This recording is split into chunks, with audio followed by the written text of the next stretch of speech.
hardcore boxing fans out there, how are you doing? It's Russ here from Porkys Corner, the voice of hardcore boxing. Today I'm joined by Andy Patterson from Boxing Asylum. This is the first time we've done anything together, so it's a big thing for Andy's podcast and mine merging, because Andy said he'd never do one. So we don't do a co-promotion, so we're doing one anyway, so I must be growing on them Scottish lads up north. How are you doing, Andy? Not bad, my friend, not bad. Working away. Kitchen's almost finished. I've been grafting away here, just getting that done. But other than that, mate, been quite quiet. Other than that, kids kind of keep me going. But away with a granddad today, so here I am with you. Kind of like merging promotions, as you say. Can't get Eddie Hearn and Frank Warren to do this shit, can you? No, all they need to do is go on Zoom, Andy. That's all I keep telling people. Just turn up, Just turn up, I tell you apart. I've jotted a few things down, pretty simple stuff and that. I know you're a big boxing hardcore fan. You've been doing Asylum for getting on for 12 years now, haven't you lads? I'm sure it's about 10 years, mate. Oh, is it 10 years? Actually, after this night there, actually, how long I've been doing it, because can't mind the reason we came up about it again, but about 10 years. About 10 years. I think back in the day, Tommy Allen, obviously, he ran an online boxing forum and had a lot of fights you could download from it and that. I'm just looking for ways to kind of grow the forum, but as things kind of progressed, that Twitter kind of took over for the forum days and that, so we just kind of outgrew the forum and kept the podcast going and just kind of moved over to Twitter basically, so still going away, still doing no bad and that, so yeah, we're doing pretty well.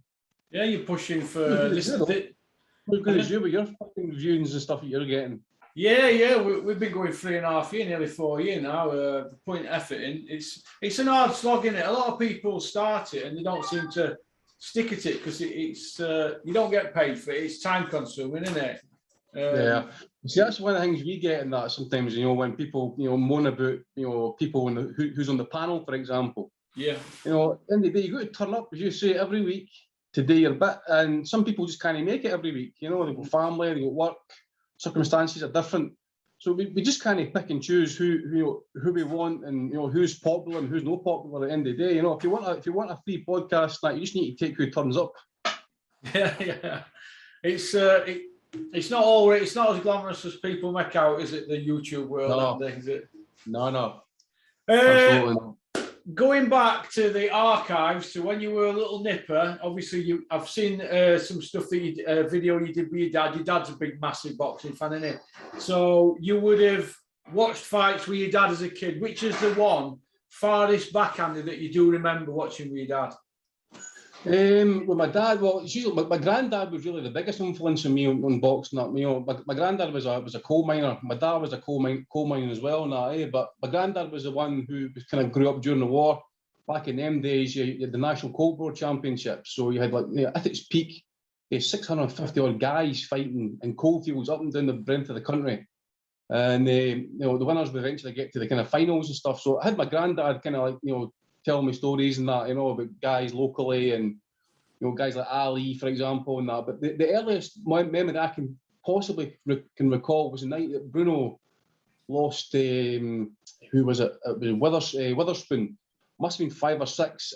But as I say, I watched it back there about 2 or 3 months ago.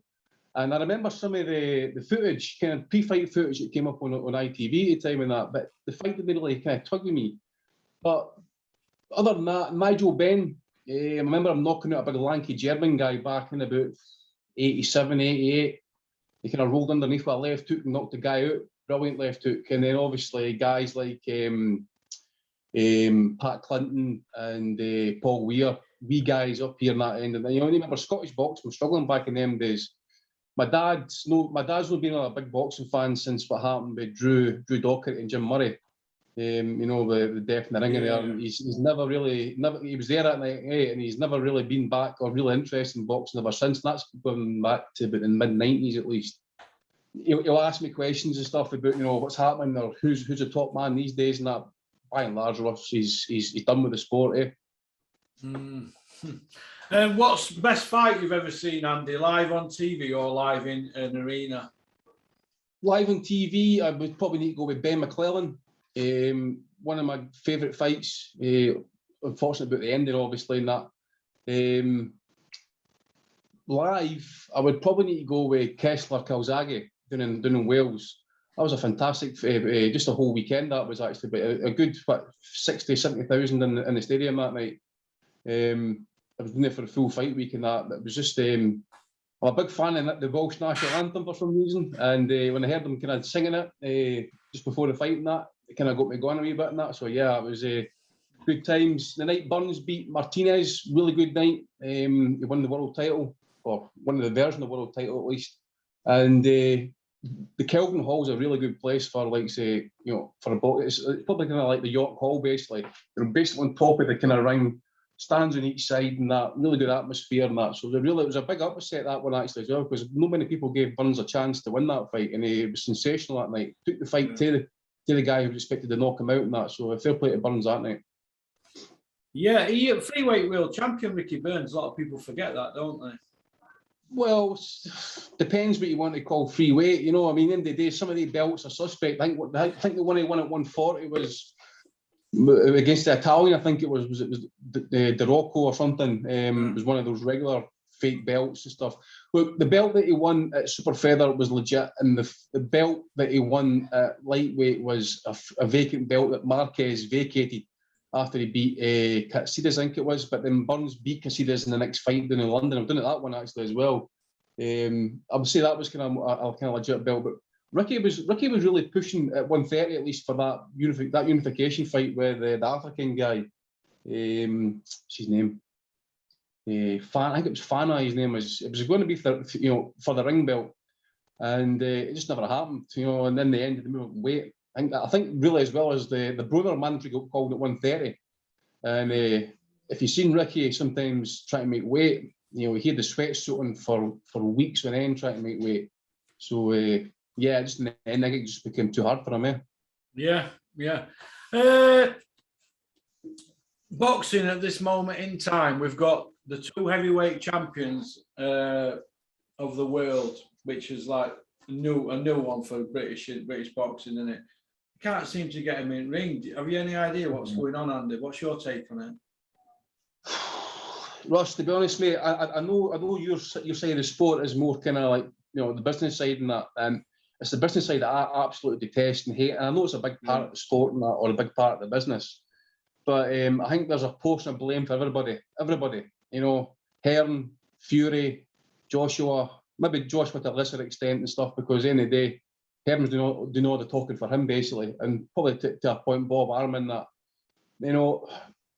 Deontay Wilder and Al Heyman have remained quiet in the background. They were doing their bit to try and get the fight.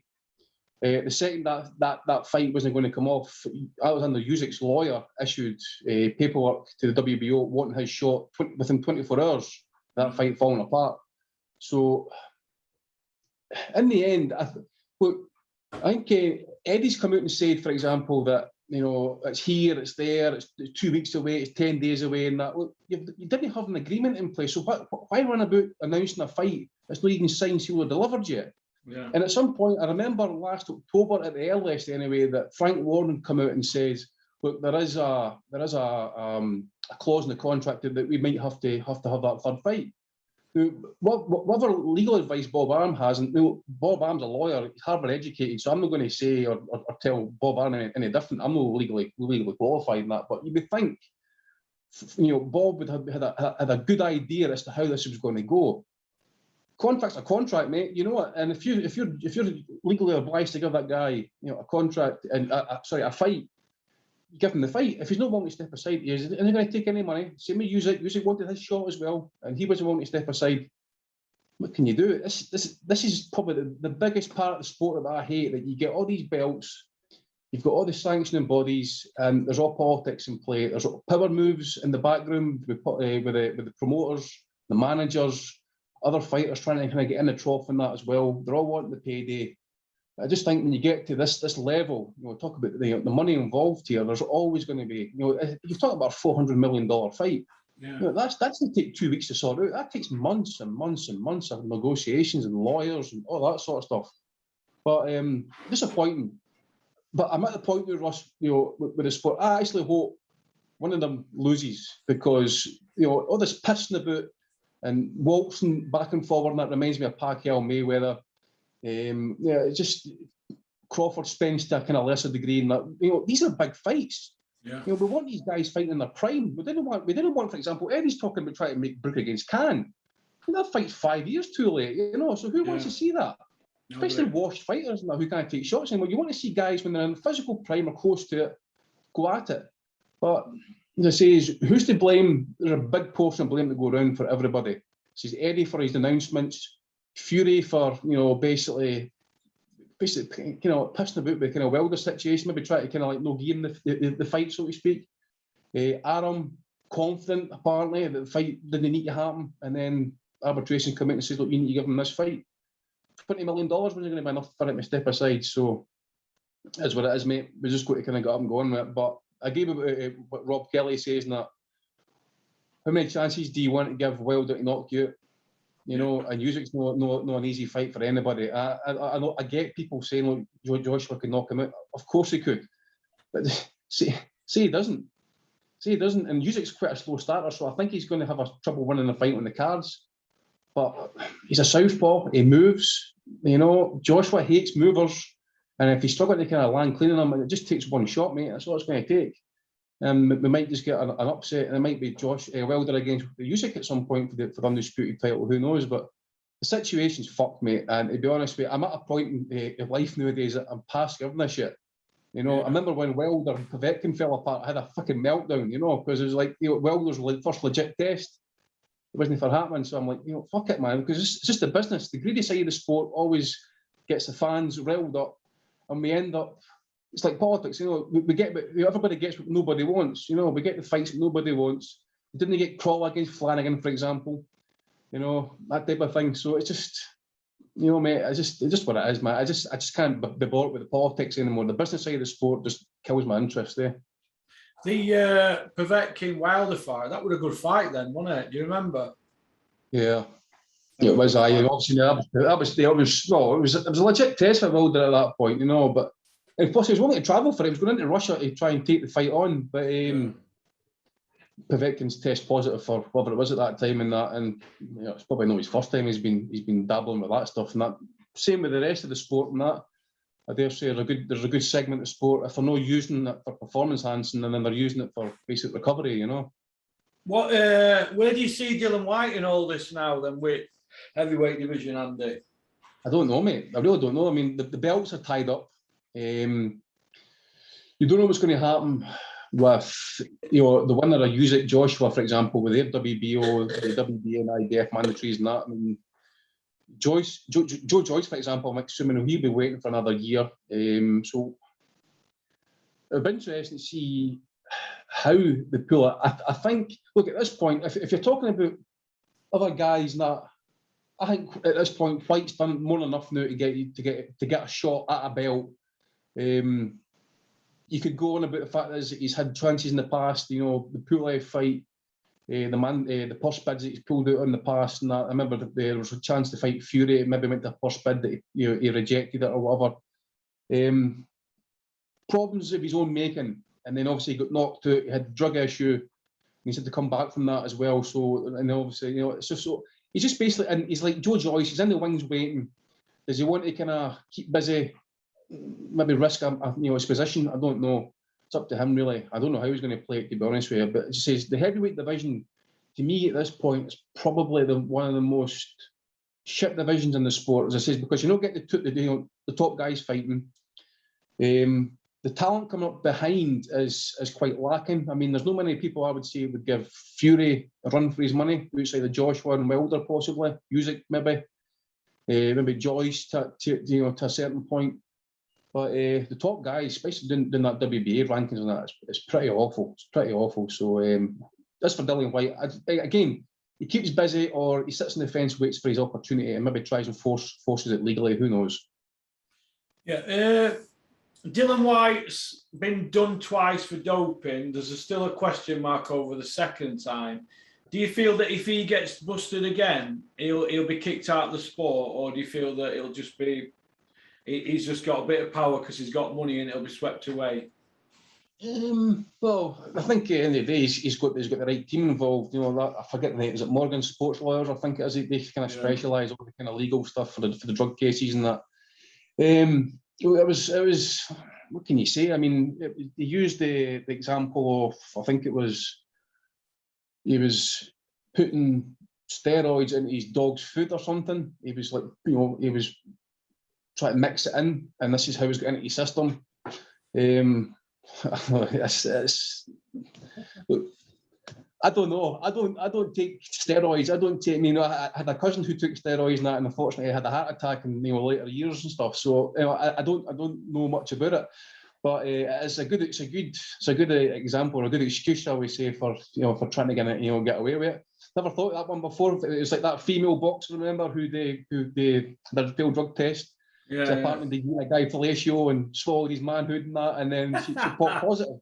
Well, that was the excuse she used, you know. So, you know, I'll need to wait to hear maybe like you know, I don't know who to come out and maybe use that excuse in the men's scene. You know, I don't know who would come out with that one, but look, mate, if he's got the money and you've got the right team involved in that, you can make anything difficult for anybody in that.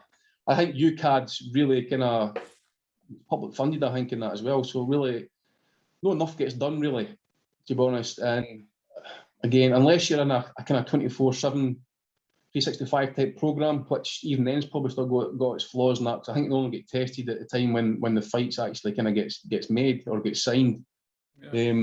There's always going to be an opening for these guys. Now, at the end of the day, look what happened when COVID hit. When the government's handing out all this money, people were figuring out ways on how to kind of con money off the government and buy cars or whatever and that, you know. So if that's going on, we'll be quick enough with the drugs and that as well, you know. So it's look, mate, I think it's rife in the sport, to be honest with you. I think it's rife across all top sports. See, like at the absolute elite level, Floyd Mayweather, English Premier League, European Champions League, Serie A, cycling. I think they're all at it. If they're not at it, then there is some sort of kind of recovery program, maybe, you know, months, you know, afterwards, or kind of, you know, just after the event or whatever. And that, I think there's always something going on, I believe. There's just too much money involved, you know. Yeah. We spoke about the belts and that. Out of the 5 belts, who's the worst belt, would you say, at the moment? Yeah, the WBA, without question. WBA. Without question. I remember trying to get an interview with Gilberto Mendoza a few years ago by your podcast, and he wanted to see the questions beforehand, and I was kind of like, well, no. But he's like, well, look, I need to see the questions because some of it could be, you know, I might not be able to answer because of legal reasons. I was like, well, no, I still no, because look, if it's a legal issue, then you just say it to me on the point, not, well, I can't answer that for legal reasons. Hummed and hawed and stuff like that. But the WBA, mate, I've been for years, an absolute shit show. Before then, WBC were up there as well. I remember Sergio Martinez getting stripped of his belt just purely so they could get Chavez a world title. And they created that diamond belt, or I forget British champion in recess and that. But the BA are absolutely shit, man. I remember reading the rules going back to when David Hay was challenging Klitschko, right? And I'm sure it said in the WBA rules at the time that if you made 5 defences of WBA regular belt, you're upgraded to super champion, right? David Hay had never defended the heavyweight belt, that WBA one, more than 5 times. But when he signed to fight Klitschko, the super belt appeared on the line, purely because it was a unification fight, and then freed up the belt, which I think was for, I can't remember, Shagayev maybe got involved again or whatever on that. But yeah, look at the belts just now. I think you've got some divisions just now, it's got 4 and 5 champs and that. It's just disgraceful. It's just a racket. Well, at least we agree on the WBA, Andy. Moving on from belts, judging in the UK and refereeing, what is the answer? Oh, we're talking about this in our show on Sunday, mate, and I've said it before. And I was a big fan of the World Boxing Super Series when they had the judges at ringside with the ear defenders on. Kills out the noise and that. The problem with that is at ringside, I think because you're kind of sitting at kind of one view. If you watch like Don Triller in America, you see him standing up at ringside and he's kind of like moving back and forward, trying to kind of get better views and that. So I think if the judges were kind of higher up, maybe in a kind of umpire's chair looking down in the ring, you can see different angles. You might get a different result, or you put them in away from ringside, put them in a booth TV screens, monitors, action replays, instant replays. Can rewind the tape back if you think you missed something in that, and just take your time.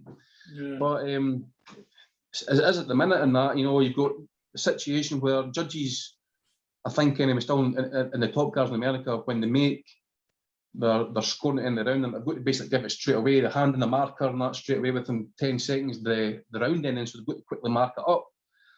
Just give them a few minutes, or just give them like 30 seconds or whatever, just to try and think about it better, and that, especially if it's a close round. But as I also say as well, as a fight at ringside can be vastly different as to how you see it on television. And I always go back to the Ricky Burns fight against Jose Gonzalez. If you watch that fight on television, you would think Gonzalez is landing a lot of those body punches, whereas we've seen it at ringside, Ricky's actually blocking a lot of those shots with his arms and his elbows. So it kind of gave me a different impression as to how I was scoring the fight. So that can happen. But I just think sometimes when it's blatantly obvious that a fighter's lost a fight and he's still, getting, a good shake on the cards and stuff. I just think, the talent pool's quite low in the UK. We haven't really got a lot of judges, experienced judges and stuff. So what do? Do you bring in the fresh blood, put them in there, see if they can handle the pressure and that? But it's subjective. We all have a nightmare sometimes. We all pick the wrong fighter to win a fight, and we all have the wrong scorecard maybe from time to time. Or a scorecard that's going to create a bit of kind of debate or things like that. So I just don't think there's nothing really. There's nothing set. There's always been problems with the judges in boxing going way back. I think that's one of the reasons why they took the referee out of the equation. He used to say, score fights and stuff. So yeah, I just think ear defenders, a higher kind of look down in the ring possibly, or maybe a quiet booth. They kind of sit and look at fights with action replays and stuff. We've got the technology these days. Why not use it? So it hasn't moved on, has it, in 50-year boxing, has it? It's not moved on. Whereas football's moved on, and cricket and snooker even, hasn't it? Yeah. Well, aye, and to be honest with you, I'm not really a big supporter of VAR unless it's like my team, So, well, we've got VAR in Scotland, but we get it in Europe and that, and even when you get it in Europe, it tends to go against you. So you're like, fucking shite this, because you would tend to get these things would kind of even out over a season and that. But VAR, I think, I really enjoyed it at the Euros. I thought it was well run in that. Whereas in English Premier League, it seems to fuck it up every other week. They take ages to make a decision on it. It's just crazy in that. But yeah, look, as I said, we've got the technology in that. If we can use it to the best of the ability in that. I mean, look, we've got pressure sensors going into gloves these days, not trying to kind of trying to get the PSI of punches and all that type of thing and that. So, and they're trying to bring in these scanners to find out if the fighter's brains bleeding between rounds, that type of thing and that. If you've got this technology, bring it in. Go and bring it in. Yeah. Good point. Pundits in the UK, do you feel that everybody's looking out for the mates and not doing the job? Yeah, well, it was certainly looking that way on Sky for a fair bit, and Sky towards the end there, it was resembling HBO for a wee bit with the kind of quality they were putting on. It was like time served, wasn't it? Yeah. BT, well, I think BT's okay. I like Sonny Edwards. I think he talks a lot of sense. David Hayes good sometimes. I like Dempsey back in the day, but he seems to have went off in some sort of kind of Alzheimer type point. I don't know what it is with him now and that. He's just kind of like mad. Bunsey, I can take in small doses, but he sticks up for his mates and all that type of thing. Who we got in Sky? Company man Johnny Nelson. Look, Johnny's a nice guy. I must admit, he's a really nice guy in that, but pure company man. Yeah. Pure company man. Who else we got? Adam Smith, Bean. He's part of the furniture these days and that, but yeah, he's the colour man. Darts man now. Some man, Bean. Aye. So who else we got? DAZN's new team. DAZN's new team. Well, I like Andy Lee. Andy Lee's good. I like Chris Lloyd. I don't know about a lead role. I listened to. I didn't rewatch it. I caught up with the Mexican show that DAZN had put on. I think Chris Lloyd was out there with Chris Mannix and Sergio Mora. I think he's good as a co-commentator. I don't know how he can operate as a lead one. I think he might get better. Costello, a big fan. I don't know how his style is going to work for the TV though, because obviously on radio he's got to kind of like call it blow by blow how it's really happening. It's not really going to work for the TV. I don't think he needs to talk that much on the telly. Maya Jama, look, she's not a boxing fan. She doesn't know boxing. She's a pretty face. That's it. I didn't want to sound like bad or that type of thing about the lassie. And that she's probably a really nice lassie, but I don't think she's really good at that role. Maybe she's good at sports presenting and that, but as at boxing, I think you need to have a wee bit of background knowledge in that. Laura Woods, I think she's good at that role. What she does, I think she should be good at kind of roving reporter type thing. Bellew done pretty well at the weekend, to be honest with you, especially he's worked with Jama, who's not really got a lot of boxing experience and that, so it was Tony to try, or sorry, Anthony, to try and kind of like, you know, basically kind of keep it going, keep us kind of like up to date in that. But I was kind of like, I wasn't really watching the show on Saturday night. I was flicking back and forward between that and the football game, so I only caught bits here. But I'm not into these massive LEDs and fireworks and pyrotechnics, Russ. I'm purely about the fights. I want to see good fights, competitive fights, 50-50 fights, as close to it as possible. I don't give a shit about how good looking a lassie is presenting a show. It could be Claire Baldwin, for example, presenting boxing. I don't give a shit. As long as it's good fights in the ring, I don't give a shit. I don't care about anything else, because it says I don't care about the politics. I don't care about the promoters. I don't watch many interviews these days on IFL, Fight Hub. I'll watch what kind of floats my boat or what my interest is. I have not got an interest about fans of promoters, fans of these people or commentating teams. I want to see good fights, and that's all it is, mate. That's all it is. Because at the end of the day, we do a podcast and we talk about boxing and a bit of banter towards the end of the podcast, and that's it, So, but at the minute in that, we're just, you're talking about going way back in that last year, for example. We were watching shite. We were watching Saul Farah fighting in Bolivia, for example. You're watching fights out in Ghana just to fucking put a show on, because there was no fights. Yeah. We don't want to be sitting talking about, Anna Woolhouse or anything like that. Joy Nelson. The only reason we talk about Joy Nelson every other week, and that is because he comes out with outlandish statements. Tony Bellew's the same. Eddie Hearn. There wasn't for them coming out with outlandish statements. We didn't even be talking about these guys, So just make good fights. That's all we ask for, Yeah. What do you think about these YouTubers, Andy? The Ski Logan Pauls, KSI, Jake Pauls, the boxing promoters seem to be flocking to them now, don't they? Frank's doing a bit with them.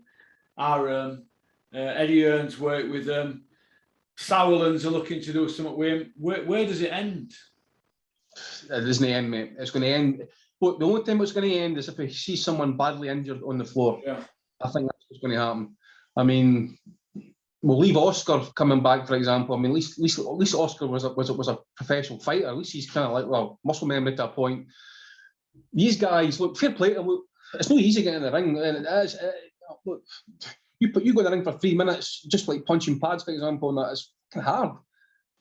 But these guys, 5 rounds and that, fair play to them. They're doing big views. They generally got big followings. If they're going to make money, promoters are going to be flocking to that. And because we've not got any big, we're getting to that point these days now. But because we've not had big crowds and that recently and that, these guys are going to pull in big numbers on pay-per-view, so to speak, unless obviously like guys like myself and that who stream it and all that type of thing. But I didn't watch YouTubers and that. But where does it end, mate? It doesn't end because it makes people money, and as long as it's making people money, it will always continue. The day it stops is the day the interest kind of dies, or someone unfortunately gets a bad injury in the ring and that. That's when it's going to come into question. Because you and I could go to America just now and get a fucking boxing license probably within 24 hours of landing over there. I think that's the reason why the fights didn't end up over here, because they need to go through. Remember, what was his name? The cricketer guy, Flintoff. Yeah. He had to, when he could get his boxing license there in the UK, he actually had to go and have a private spar in front of the board to make sure he was competent enough to actually get a license and get him signed off and that, so they didn't get that in America. So do you feel the British Boxing Board of Control dropped the ball when they sanctioned them fights, the show in Manchester with the YouTubers? Dropped the ball, suspending it or just no sanctioning it? No, didn't the Board of Control let some YouTubers fight over here, or were it the Board of Control in America? Because there were Eddie Earn got involved in the show, didn't Billy Joe were on undercard? Well, I think that were America, wasn't it? That happened in America. I think I'm not sure. I don't know if that was at the KSI card, I can't remember if that was in a. That were in Manchester though. They had one in Manchester, didn't they? I'm not sure if the board registered that one though. I'm not sure. Yeah, I was just going to say, I don't know if it was maybe the Biba or it was class in exhibition. I can't mind, mate, to be honest with you. It's all a bit confusing what's going on at the moment, isn't it? We all whether things are sanctioned, whether the white collar exhibition, and I mean you've got these ex-fighters, 50-odd-year-olds, some nearly 60, Glenn McCrory throwing their hats into the ring. The Carl Froch, Roy Jones fight, that's off. The money's not there, but they were in talks. And do you feel that fighters that have had the day shouldn't be coming back? I mean, Calzaghe's saying for the right money, he'll come back. Well, I'll tell you what, I was surprised at Joe saying that because, Calzaghe, so far as, wrong true to his word. His dad told him, listen, the day you retire, think about retiring, that's when you're finished. Yeah.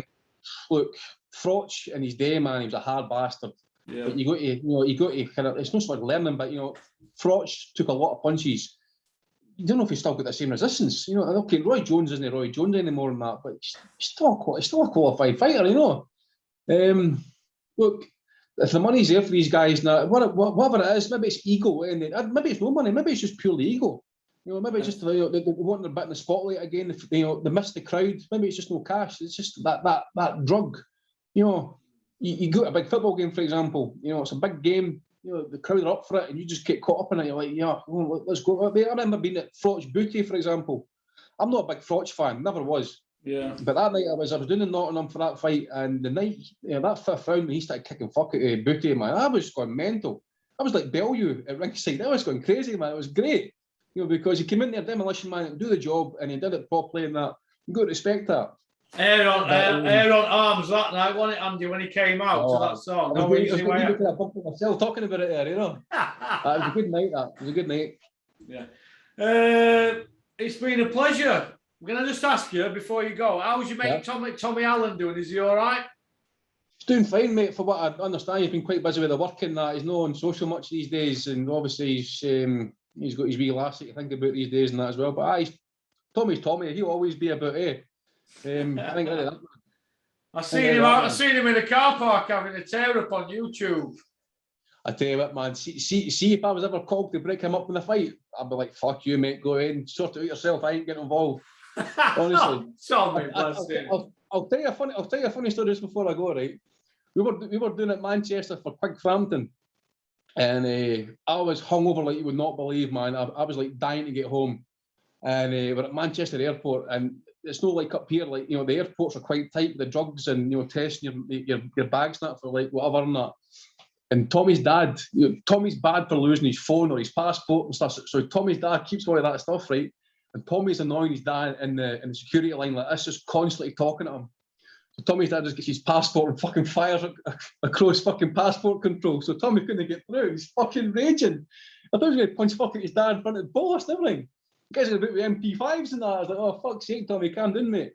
But he's some man, he's some man. Him and his dad, when they're bouncing off each other, are funny as fuck. They really are funny. Like, Tommy's really fucking good with the, with the whip, but he's really, sometimes you didn't know when he's actually being serious with you or when he's joking with you. And they guys are really hard to kind of figure out sometimes, That's, he's one of they guys,